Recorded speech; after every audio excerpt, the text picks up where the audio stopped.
السلام علیکم۔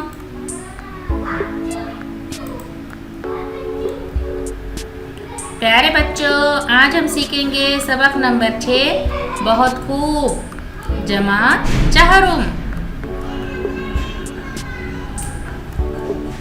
ایک بادشاہ تھا، اس نے اپنے مصاحب کو حکم دے رکھا تھا کہ میں اگر کسی کی بات سن کر بہت خوب کہوں تو اسے 1000 روپے کی تھیلی انعام میں دینا۔ ایک دفعہ بادشاہ اپنی سپاہیوں کے ساتھ شکار کو جا رہا تھا۔ راستے میں اس نے ایک بوڑھے باغبان کو دیکھا جو اپنی زمین میں پودے لگا رہا تھا۔ اسے پودے لگاتا دیکھ کر بادشاہ نے ایک مصاحب سے کہا، دیکھو تو یہ باغبان کتنا بوڑھا ہو گیا ہے، لیکن اب بھی اسے کمانے کی فکر ہے۔ یہ پودے برسوں میں درخت بنیں گے، تب ان پر پھل آئیں گے، کیا وہ ان کے پھل کھانے تک زندہ رہیں گا؟ بادشاہ کی بات سن کر مصاحبوں نے کہا، حضور بالکل ٹھیک فرماتے ہیں۔ بادشاہ نے حکم دیا، اس باغبان کو ہماری خدمت میں حاضر کرو، اس سے پوچھتے ہیں کہ ایسی بیکار محنت کیوں کر رہا ہے۔ بادشاہ کے حکم سے باغبان کو اس کے سامنے پیش کیا گیا۔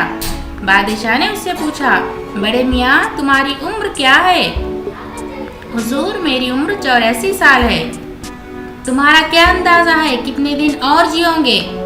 حضور کچھ کہا نہیں جا سکتا، موت کا وقت کوئی نہیں جانتا، ویسے میرا اندازہ ہے کہ زیادہ سے زیادہ 2-4 سال اور زندہ رہوں گا۔ اور تمہارے ان پودوں میں پھل کتنے دنوں میں آئیں گے؟ ان پودوں میں 10 سال کے بعد پھل آ سکیں گے۔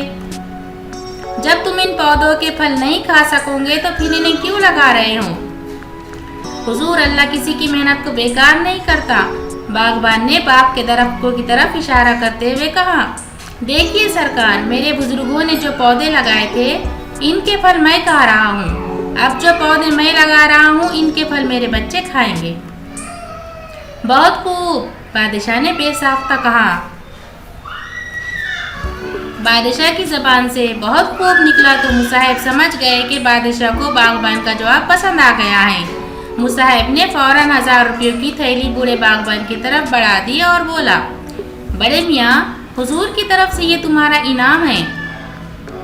بوڑھے باغبان نے 1000 کی تھیلی لیتے ہوئے ادب سے جھک کر کہا، حضور میرے لگے ہوئے یہ پودے تو 10-12 سال میں پھل دیں گے، لیکن مجھے تو آج ہی اس کا پھل مل گیا۔ بہت خوب، بہت خوب۔ بادشاہ کو یہ جواب اتنا اچھا لگا کہ 2 بار اس نے بہت خوب کہہ دیا۔ مصاحب نے اس بار 2 تھیلیاں اسے تھما دی۔ بوڑھے نے سر جھکا کر وہ تھیلیاں بھی لے لی اور بولا، حضور میں نے اپنے بزرگوں سے سنا تھا کہ جس ملک کا بادشاہ رعایا پر مہربان ہوتا ہے تو اس کا پورا ملک خوشحال ہو جاتا ہے۔ میں نے یہ بات کانوں سے سنی تھی، آج اپنی آنکھوں سے دیکھ لی۔ بہت خوب، بہت خوب، بہت خوب۔ بادشاہ بوڑھے کے اس جواب سے اتنا خوش ہوا کہ 3 بار اس کی زبان سے بہت خوب نکل پڑا۔ اس نے باغبان سے کہا، بڑے میاں اب تم جو مانگو گے تمہیں ملے گا۔